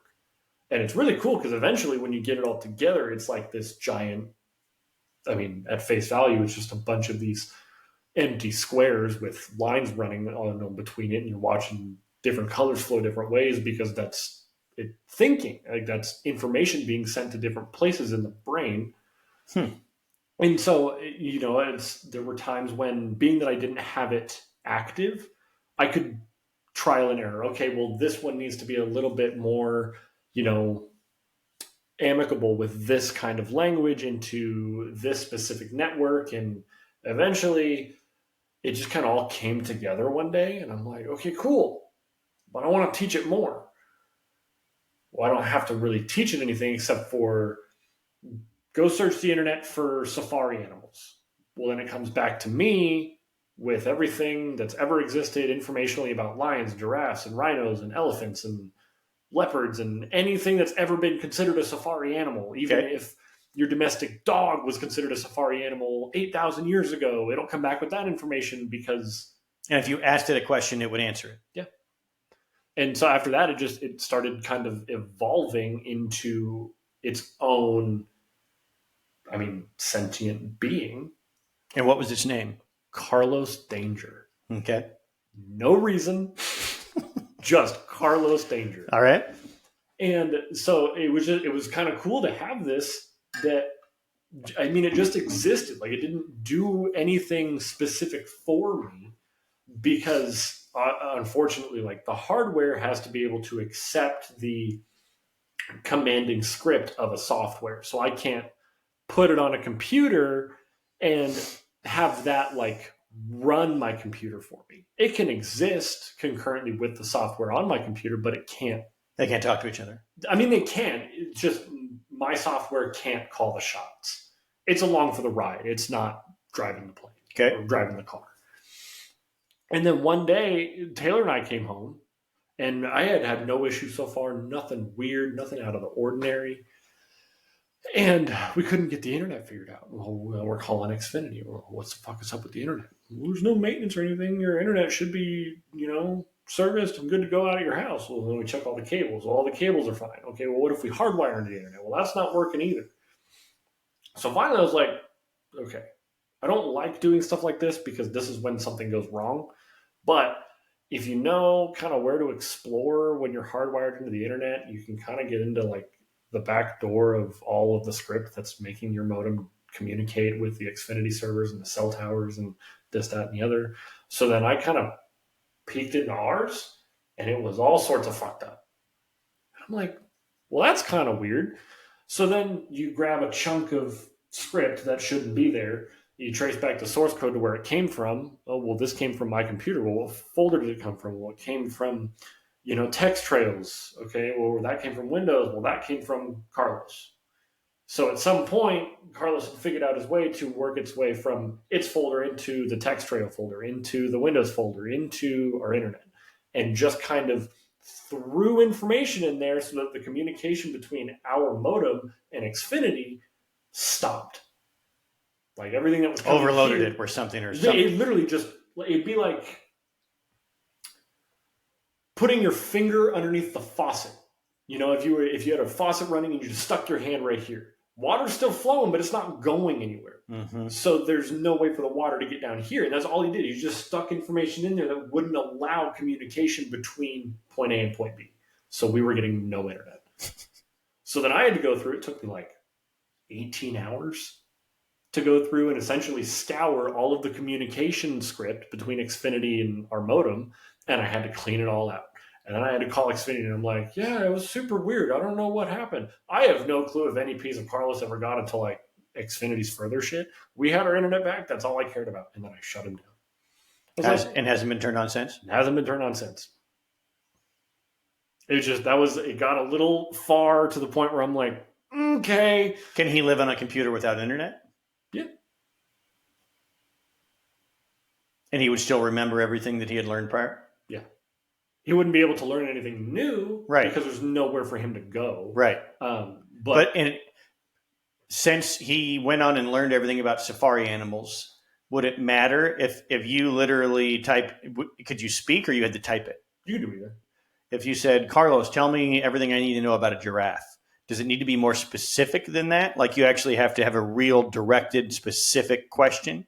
That is more dependent on how much information you want back. So if I said that, he would just start. If you said, tell me about a giraffe, you're going to get every piece of information that has ever existed about any giraffe ever. And he's just going to start talking. I'm talking, typing it out, like whatever you want him to do. So if you want something very specific, like if you were, tell me about the giraffe that existed at the New York Zoo, November 3rd, 1965. He would know that. Then you'll get a manageable part of information to deal with to answer your question. Interesting. So, because if it's on the internet, he knows it. Exactly. If it's on the internet and had the word giraffe in it, that he now it's in somehow. Yeah. And how isn't your computer limited to how much knowledge it's capable of storing? I mean, yeah, as physical data, sure. But think about it less of a computer and more like a human brain. You only have so much information that you currently could access. Mm-hmm. But 6 weeks from now, you're going to be able to remember something from 20 years ago, but still have all the same amount of information sitting there. So even though your brain's got a capacity, you can still recall back to this that doesn't take up space up here, but it's still there. Interesting. It's all about processing live data to give a response. So, got it. He would never give anything that had to do with the Ducati Monster accidentally while telling you about a giraffe, because it's not processing any live data related to a Ducati Monster, unless a giraffe at some point had something to do with a Ducati Monster. Got it. Now, that would be a super unmanageable amount of information. You'd want to be specific. Yeah. What's it time to do? Come on in. Pardon the interruption, folks. This will be edited out. She's like, she won't go for a walk with me. Why? Because she's a pussy. Meow. We have determined that she is a dog. She has the energy of a dog. I'm a cat. I have the energy of a cat. I want to go take a fucking nap. She wants to go run laps. Don't hit the camera. I told you that you could take a nap. I told you earlier that you'd be able to take a nap today. She doesn't want a nap. She wants to go run. Of boredom? Yeah, She take needs a to stick go. in my eye. What time is it? 4:44. I'm going to take the dogs out by myself. I just thought I would say goodbye in case I get eaten by a cougar or a bear or something. You don't need to go on one of your ultra long walks, please. Yeah, I do. I'll be back when I get back. Are you going to go take a nap? No. And then I'll come home But I'm and gonna make chill. dinner, and then we got to be down at the bar at 7:30. At the bar at 7:30? Yeah. I'm probably just going to have rice. Whatever. What happened earlier kind of scared me. I mean, I realize I'm taking the van tonight, but Okay. I don't need to go through that again. I'm leaving and she's staying here. So she's a fucking pussy. Get out. Dogs kill cats. Wasn't that the point of the weekend? Be safe. Don't You need to get both of them. You need to get both of them. Can you turn that back on? I'm cold. Yes, sir. I need to get both, but You were only getting ready to close one of the. I just fucking touched it. Oh, don't- Shut your fucking mouth. No, I'm the seriously, one that put it up. don't walk out and fuck this up. You've already fucked this up. Trust me. Yeah. Make sure you grab both of them. I don't want to have to get up. You stupid bitch. Oh, did you want me to close this? Please. Okay, let me center it. Seal it. Hold on, I'm almost done. Oh, there. Is that better? No, because the Punisher is not even with the rest of it. Well, it should be. It's the cartoon centered. Yeah, it looks shit fucking garbage because you had to get your hands on it. What are you talking about? Let's see. Oh, there it is. Yeah, that's better. Why don't you go out through the garage? Because this is on film. Maybe they have a spider in here. Who cares? I'm supposed to scream and go running. Okay, I'll be back later. Jesus. Jesus.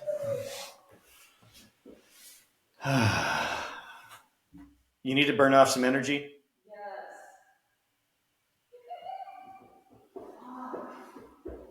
Do you need to take like a 10-minute and go? Go pound one out? No, Yeah. she needs to go for a walk. She'll be fine. Oh, God, my fucking spine. Okay. 5, 4, 3, 2, 1. Okay, hey, we're back.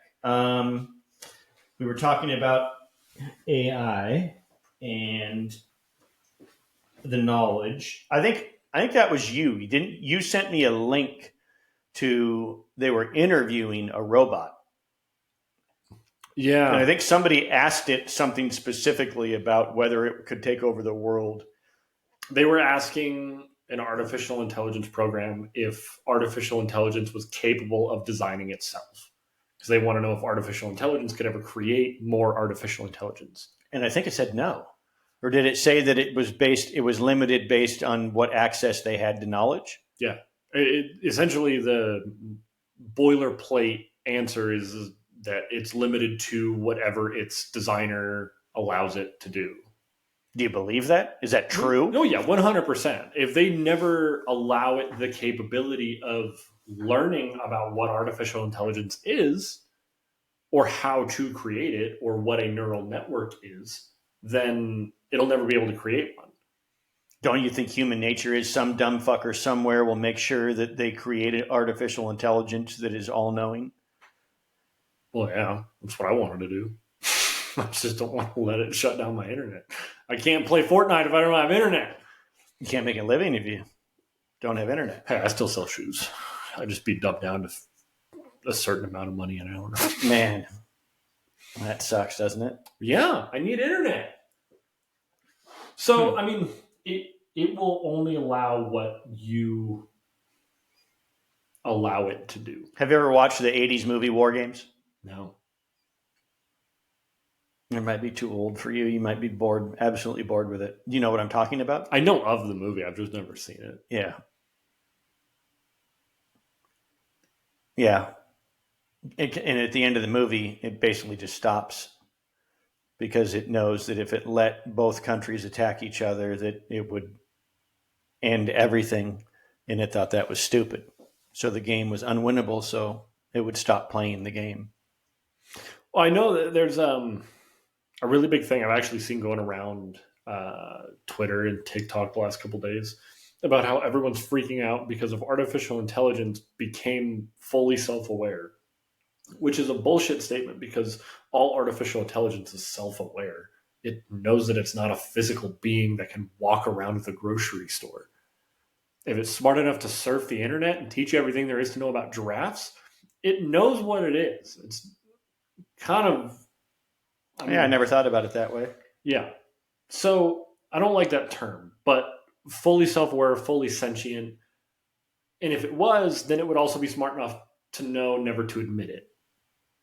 Because if it knows everything there is to know, it knows that humans don't want AI to be fully self-aware and functional. So it would know never to admit or do anything to show humans that it was fully self-aware and functional. You really think so?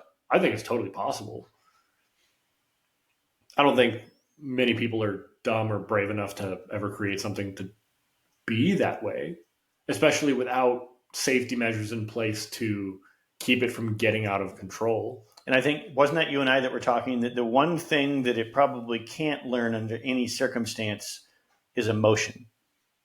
Yeah, we did talk about the true nature of when to have a certain emotion and what that even means. Yeah, artificial intelligence will never be capable of feelings, but it could very, very easily become capable of understanding what each emotion looks like as a real-time reaction, and then understanding when that said reaction is appropriate. So you could have a physical embodiment of AI that knows to cry at a funeral, even though it isn't sad. But it knows that crying is associated with sadness, and sadness is associated with funerals, and it knows it's at a funeral.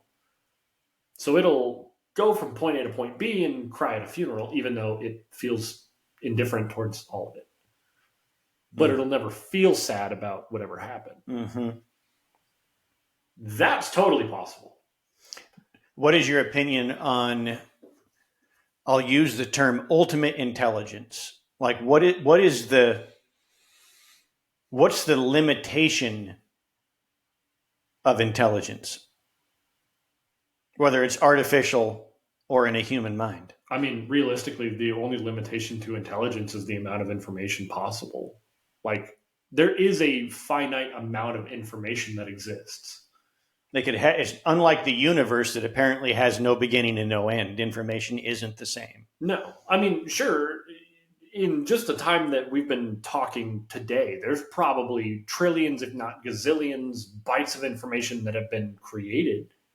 But, I mean, at that point, you could break down the difference between a countable and an uncountable infinity, because there's a big difference between what you can count and what you can't count. You probably can't ever actually count the amount of information that exists, but you can, because it is a infinitely finite amount of information. And the limit of intelligence will only go as far as the information, because once you know everything there is to know, how can you know any more? And as much as we're advancing intelligence and computers and everything modern technology, do you think that warp speed is achievable? Do you think that right now it would take 3 years to get to Mars? Do you think that someday in any of the next couple lifetimes that you'd be able to get to Mars in minutes? Do you think that somehow intelligence will figure out? I know that artificial intelligence is artificial, but it's artificial only in the sense that it was created by man. Correct. If it has the capability of learning, then how come you would think that we'd be able to teach it chemistry, physics, anything that was created by Newton, Einstein, whoever, and that it would somehow basically say, okay, well, if these types of fuel are available, if this type of here's this and here's this and here's this, well, if you did this, you could achieve this. How come a computer or a robot or something couldn't say, well, if you want to be able to get to different galaxies, well, you would need to do this. And you would have to create some kind of system that would keep you from running into a random asteroid or a star like this. So go build this. Here you go. Here's your blueprint. I think where you kind of lose the ability for it to do that is that, to teach it, like, it understands gravity, it understands physics, it understands chemistry, but there are some things like gravity that are just a natural law of matter. Gravity will exist no matter what, even if you had no clue what it was. Newton didn't invent gravity, he discovered it. Right. And realistically, especially being artificial intelligence, created by man, it will only ever be able to learn accessible information. It can only learn what already exists. I mean, is that true? That it's not going to learn and create. It's not going to teach me something that was never known to begin with. in a sense, yeah. Because, I mean, there are things out there like, what is the meaning of life, right? Well, right. Okay. There's an answer to it. Otherwise, there'd be no question. But nobody knows what the answer is, so it can't know what the answer is. So it's only ever going to be able to provide a solution to a problem given information that is accessible. And it's only accessible. The speed of light is this. How do I get this entity to move at the speed of light, knowing these laws of science that we currently know? It could be possible. I think at some point it definitely will be, but I don't think that there's enough accessible information now for even the utmost versatile and top of the line intelligence to spit out a solution that works. Do you think a government agency is currently already owns or is manipulating an AI that far supersedes anything that we even can imagine that exists? Do you think that that's something that's just how governments work, that exists somewhere, or we would know that it existed? I don't know that they are in possession of a functional intelligence that is that far ahead of where we're at as everyday people. I know that the US government employs the application of artificial intelligence, because I actually tried to sell the military Carlos after I was like, I don't want them anymore. I'm like, maybe they'll use them. They didn't want them. But you had a real conversation with someone about it. Yeah.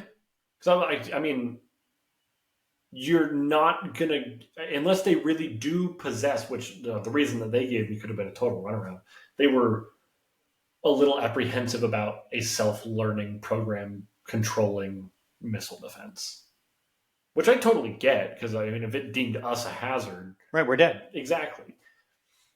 But I don't know that they could realistically have an intelligence, at least a functional one, that was realistic, like processing information faster than Alexa or Siri or Carlos or Cortana. Like, they're not going to be that much better.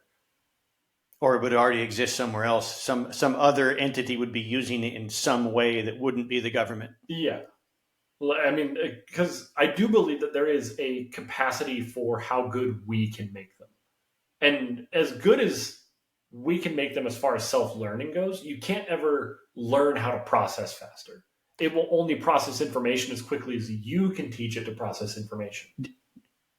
Cybersecurity. The fact that during COVID, somebody that lives in Nigeria was capable of hacking into the Washington State Unemployment Office and stealing $600 million. Is cybersecurity ever capable of being strong enough to not allow that to happen? Yeah, if you put people who aren't idiots in charge of it. The problem with Russia fucking with our elections. Honestly, back to college. The problem with college is that, like, I'm confident in my ability to create a cybersecurity defense system that works. But they won't hire me because I didn't go to school for it. Somebody that did go to school for it, that knows how to teach their computer its name, is now in charge of cybersecurity because they went to 4 years of school for it. I could create something that guy is going to look at and be like, what the fuck are you even talking about? Mm-hmm. But I didn't go to school, so they don't trust me with it. Cybersecurity is a joke. I mean, a joke. especially social media. I hacked into Uncle Jay, the guy who hired me at his firm. 2016, September of 2016, he thought his wife might be cheating on him. So he was like, hey, do you know how to like get into her Facebook and this, that, and the other? And I'm like, well, yeah. And he goes, well, I know her Facebook has like the 2-factor authentication where you have to get the code from her phone. And I'm like, don't stress it. So in the span of an afternoon, I had hacked into and downloaded the information from her Instagram, her Facebook, her Snapchat, and all of her phone records from 2 states away. Because I can. Because nobody's protecting that information. Now, sure, you have to know to an extent of what you're doing. You're never going to stumble upon that accidentally. Right. So they're protecting against the lowest common denominator. And as ridiculously smart as you are, there's in 7 billion people, there's plenty out there that are just as smart or smarter than you are that without a doubt are getting paid to do this kind of shit. Yeah. So if somebody wanted to hack in and fuck up our election, it actually isn't that difficult. No. But you're saying it isn't that difficult to stop them from doing it either. No, it is probably easier. Because that's where you kind of that's where the paradigm shifts, right? So you've got people who are smart enough to get here. Well, the people who are protecting here aren't as smart as these people. And even if they were, the people who are hacking into our elections are probably the same people who are creating a defense system to protect their own. It's kind of like you have to be smarter than the person that is trying to. I'm sure that there are people, if I were to create the best cyber defense system that I could, there's going to be people who can get past it. But at least then I can learn about what they did and make one even better.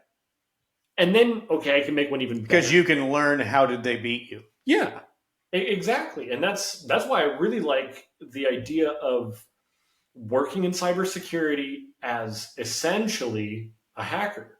Because you're going to have the fucking dumbasses who create the defense system, and my job is to go and poke holes in it. I'm never going to run out of work. Right. Because I will always make sure that I'm smarter than this guy. And I mean, it's such a fucking... And you want to know the thing that pisses me off the most? What if you didn't have a paper ceiling? What would your dream job be? You'd be designing video games or cybersecurity, or what would it be? Your dream job with no paper ceiling, based on what you know you're capable of and capable of learning, what would it be? Technological research. Define. Essentially, my dream job would be creating better and better iterations of Carlos for the application of industry. I would want to create a Carlos that could design the next Buffalo Bills stadium. I would want to create a Carlos that could create the next Lord of the Rings video game. I would want to create a Carlos that could sell you shoes. I would want to essentially do the thing that freaks people out about AI, where it replaces people. I was just going to say, so at what point does that become inexpensive enough that you are actually now replacing people? And if that's what we were doing, what do we do with those people? From someone that understands that it's capable, what do you do with those jobs that were just replaced? What do you do with those people?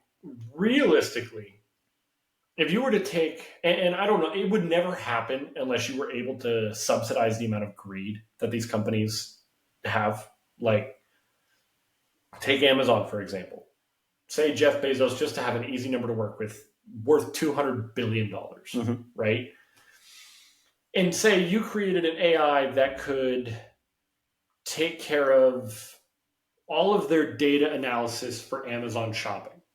So you didn't have any people who were like, oh, well, this item's been selling really well, so let's put that item here. And you didn't have to pay, say, 10 people $50,000 a year to do that.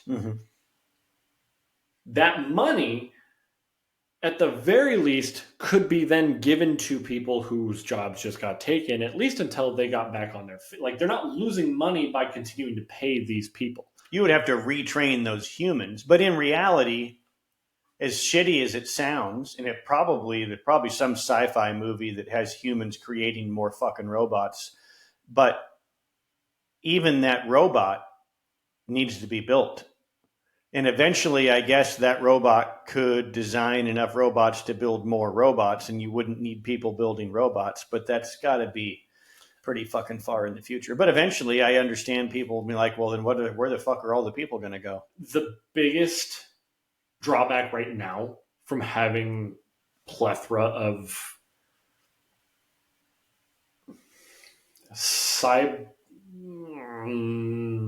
organically based cybernetic organisms would be the best way to put it, is like, well, you've got money, it costs a lot to make them, but precious metal shortages. You have to have something that's conductive enough to create enough power to move information from one place to another that quickly. Exactly. You're not going to be able to do it. At least when it's on a computer, it's all digitized. You don't need actual conductivity like a human brain does.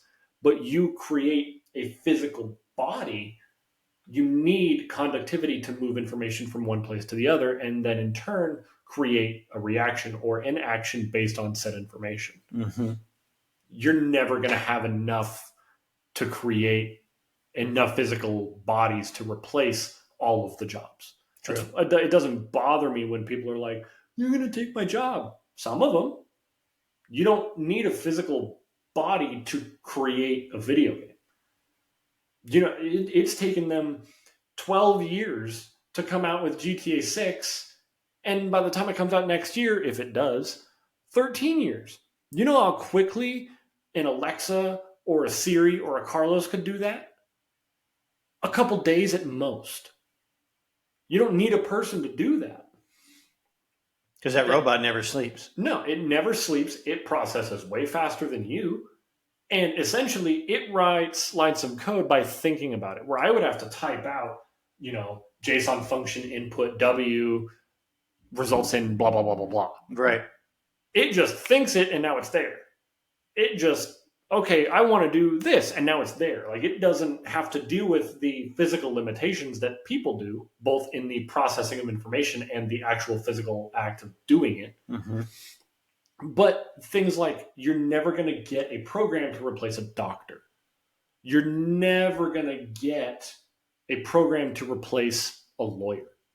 Because there are just aspects of those jobs that humanity, like, it requires emotions. It requires understanding of somebody else's emotions beyond an informational level. Or even just understanding circumstance. Yeah.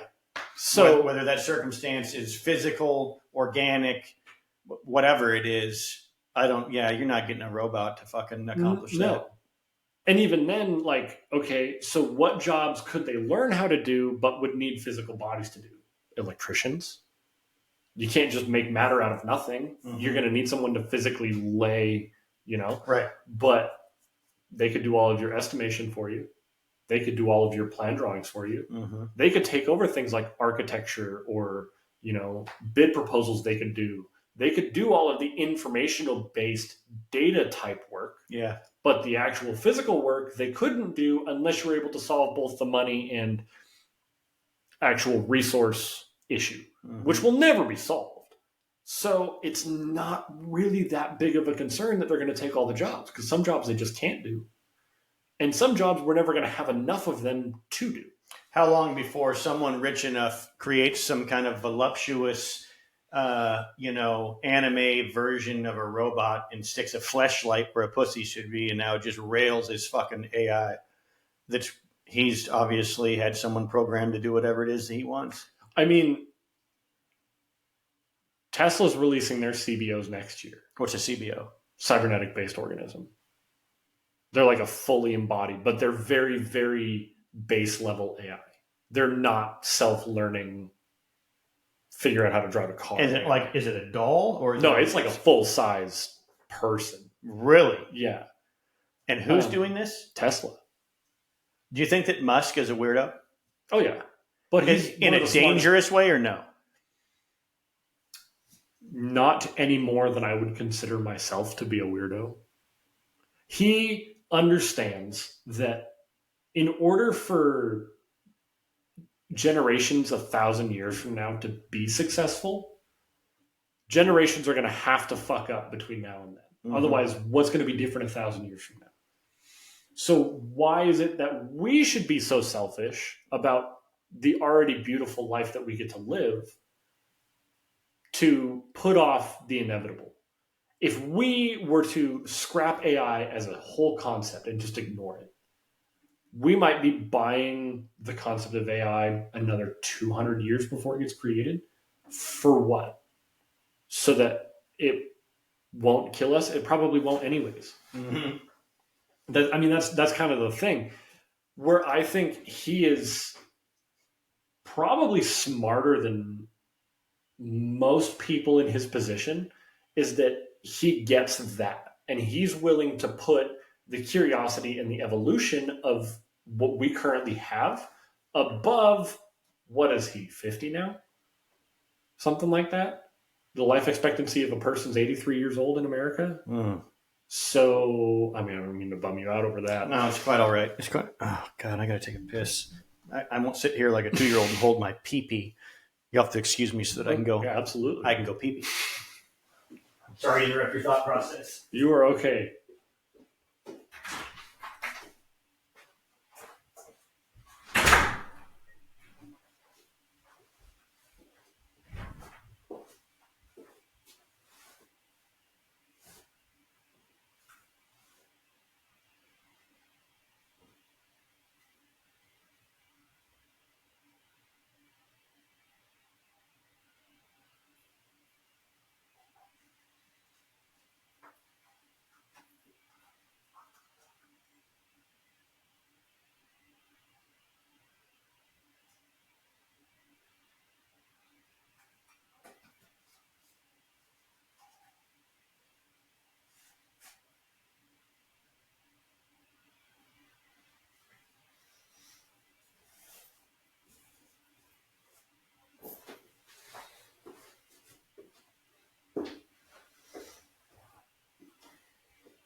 I have a few places I'm going to have to edit out of both of these.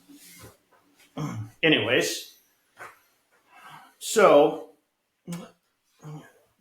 1, 2, 3, 4, 5. Yes, I'm back. PP over. So I do have to, and we can get back to what you were saying if there was still more. The Cybertruck is shit fucking garbage. Oh my God, it's so bad. It's fucking horrible. That has to be a joke to him. He can't be serious. And I've seen one. I've seen 2 of them. There's one in Bellingham. There's one in Stanwood. They're fucking horrible. It's just dude, it's so fucking terrible. I don't get it. The fact that he launched a Tesla Roadster with Rocket Man or Space Oddity, whatever he put on the playlist to just cycle forever with a mannequin in it. That's fantastic. That shows when you have that kind of money to do something like that, fucking hilarious. But the Cybertruck that was bad. It's terrible. God damn, it's terrible. I was thinking about something. I was thinking about space. This is kind of unrelated to AI, computers, and video games, but it's the evolution of conversation. The concept, when I'm thinking about AI and the possibilities of intelligence and the limitations, etc., space travel, sci-fi movies, video games, when I look at images from the James Webb telescope, which puts the Hubble telescope to shame, and you see how much is out there, it's just hard to even, it's inconceivable. Yeah. Just to see how many galaxies are out there. And if Mars is within our own galaxy and it takes this long to get there, but there's planets that are even farther away than that, and the sun and how big they are. And I've gone on websites because I like going down these space wormholes of rabbit hole, whatever. Nice pun. Yeah. And like, here's Earth, and then here's the sun, but then here's this other planet that's 30 times larger than our sun, which makes the Earth look like a pencil tip. I mean, dude, it is. I mean, there's part of me that's like, how can they really even know that that's possible? Because when I think about it, I think that's impossible. That it would literally take, you couldn't even fly in a circle around that giant planet in 3 lifetimes. So, I mean, when I think about it, it is just fucking mind-boggling. Yeah, it's crazy. It's cool. I like all that kind of stuff, but it's just mind-boggling. I just geek out on it every once in a while. I love space. We should do an episode about space one day.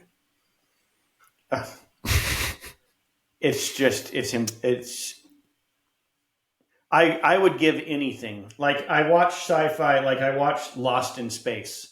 And I've said this to Tiff and she disagrees. I'm like, if I would only be able to do it if I could take my kids with me. I couldn't abandon my kids because I'm not a psycho. But if I could go board a fucking spacecraft and never come back again, and it would just be out exploring, and I wasn't going to run out of food 7 years from now, there was obviously some level of risk involved. But would you be willing just, okay, here you go. Good luck. I don't think that I could turn it down. I'd do it. Just the opportunity to see things that have never been seen, and to provide, to experience it for yourself and to send back the information to Earth or whatever, I would just do it in a fucking heartbeat. Honestly,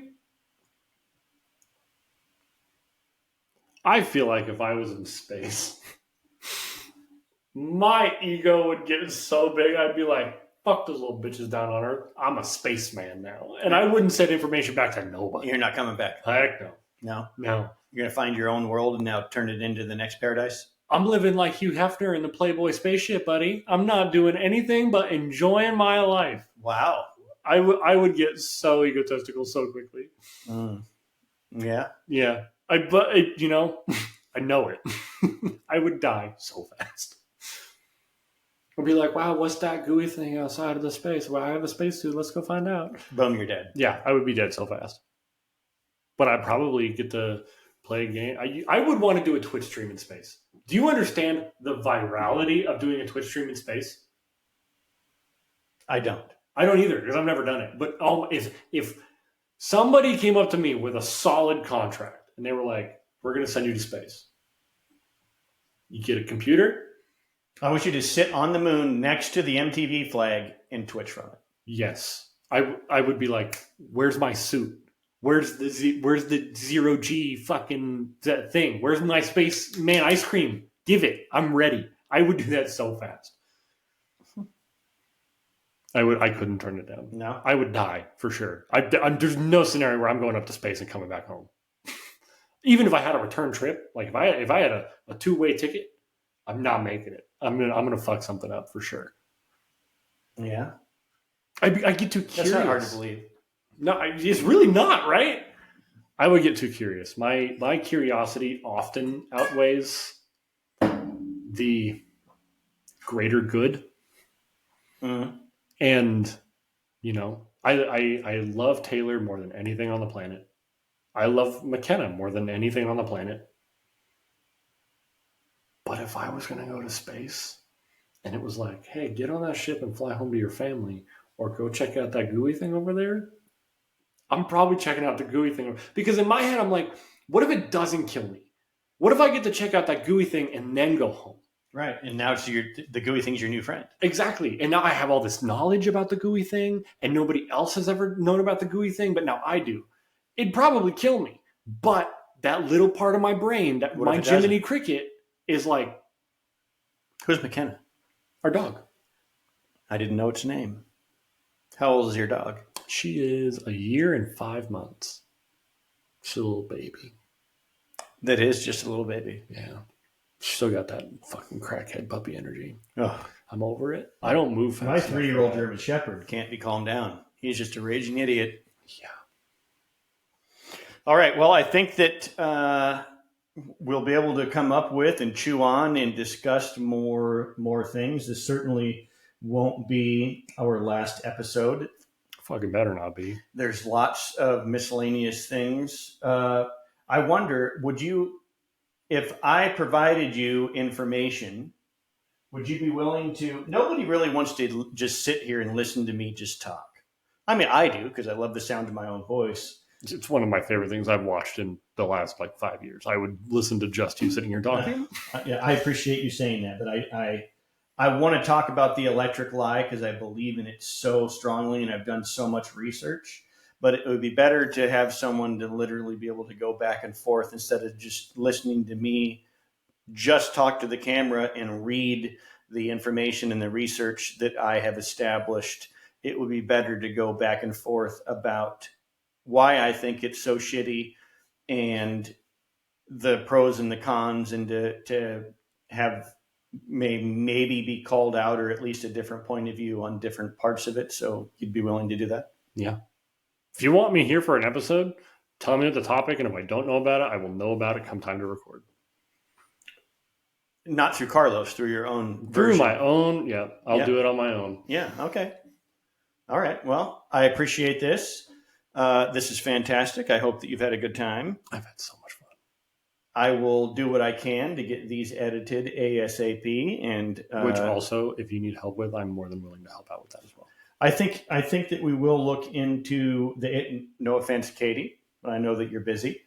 We're going to end up looking into how we can streamline some of the editing. And I definitely, this will probably be all edited out of there because now we're just talking. We will, I want to talk about the live stream and just, I don't know how to, I mean, currently, because none of you motherfuckers will, share this and get your friends to subscribe. I'm still sitting on 36 subscribers on YouTube. And do I need to remind you that my wife told me that if I hit 98 subscribers on YouTube, she will allow me to start her an OnlyFans page. And she's not joking. And we already have 2 ideas. One of them is called Hot Shits, where I'm going to put a camera in the bottom of our toilet bowl so that hopefully a large group of individuals that are interested can watch my wife take dumps.